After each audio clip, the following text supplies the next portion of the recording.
Bonjour à vous tous. Aujourd'hui, je vais vous parler de réactivité et vous amener à la réflexion, à un regard différent, la notion de réagir. Pourquoi réagissons-nous ? La réaction et sa contre-réaction, c'est quand vous tapez quelqu'un, par exemple, et qu'il vous tape en retour. Il n'y a pas d'espace entre ce qui se passe en premier lieu et la réaction en deuxième lieu. C'est une action-réaction. Pour ma part, et même si c'est fort difficile en tant qu'humain, posons-nous la question, pourquoi réagissons-nous ? Et qu'est-ce qui fait que nous ne pouvons pas prendre un temps de recul, une respire, un ancrage, un moment de prise de conscience avant de répondre ou de réagir.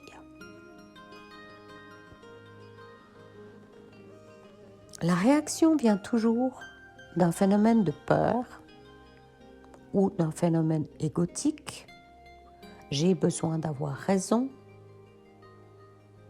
Il n'a pas à m'attaquer comme ça. Et s'il ne vous attaquait pas ? Et si vous n'aviez pas besoin de réagir ? Et si vous pouviez utiliser une autre stratégie, beaucoup plus intelligente, beaucoup plus utile, la non-réaction. Le pas en arrière, dont Zéphira parle souvent, avec toutes les difficultés que ça engendre ou que ça représente. Le fameux « oui mais ». À moi de vous encourager à arrêter le « oui mais », à vous mettre en pause. La pause peut durer 1 seconde, 10 secondes, 1 heure, 2 jours, 5 ans. C'est égal. Le temps qu'il vous faudra pour écouter. Vous recevez une information,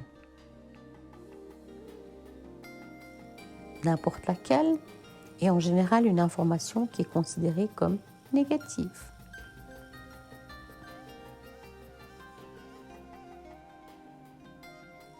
À la place de prendre un temps de réflexion, nous sautons dedans avec tous nos sens, tout nos corps émotionnels, tout notre être, et nous réagissons.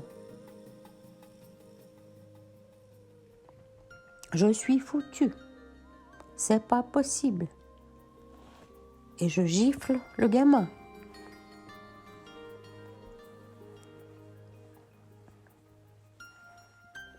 Ou j'invective le facteur. Ou j'engueule la caissière. Plutôt que de prendre un pas en arrière, considérez la situation, respirez, processez l'ensemble de l'information dans vos disques durs internes.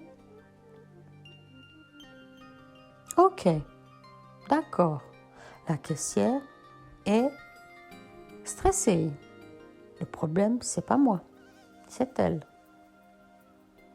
Ok, le gamin n'en peut plus. Il a fait des mauvaises notes à l'école et du coup, il me cherche des noises. Ah, ok, je réagis à une peur atavique, une peur puissante à l'intérieur de moi. Et en écoutant, vous vous rendez compte que la situation n'est pas dramatique, qu'elle ne vaut ni la gifle ni l'invective, et que vous avez besoin, vous, de prendre de la distance.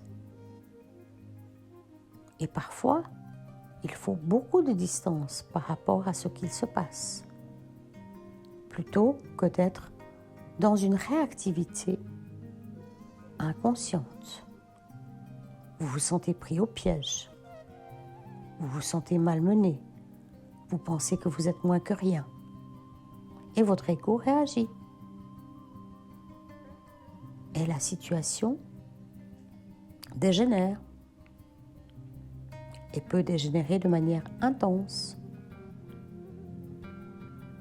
Je vous encourage donc à écouter, à prendre ce fameux pas en arrière régulièrement, et je vous assure que c'est difficile. J'ai un système de réactivité intense et je me soigne. Mais la guérison est pas toute simple. Peut-être pour ça que je vous en parle, parce que j'imagine que ce qui m'arrive peut vous arriver aussi, que je ne suis pas différente de vous, de chacun d'entre vous, et que ma réactivité est liée à des peurs profondes, des peurs inconscientes, le sentiment de ne pas être assez bien, le sentiment d'être prise en faute,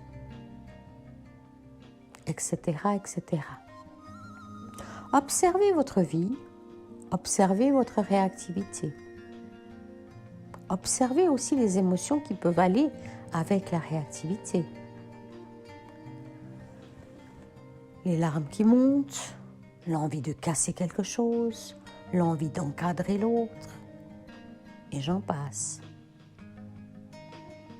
Encore du pain sur la planche, encore de l'écoute, encore de la respire, boire de l'eau, prendre de la distance, aller se promener,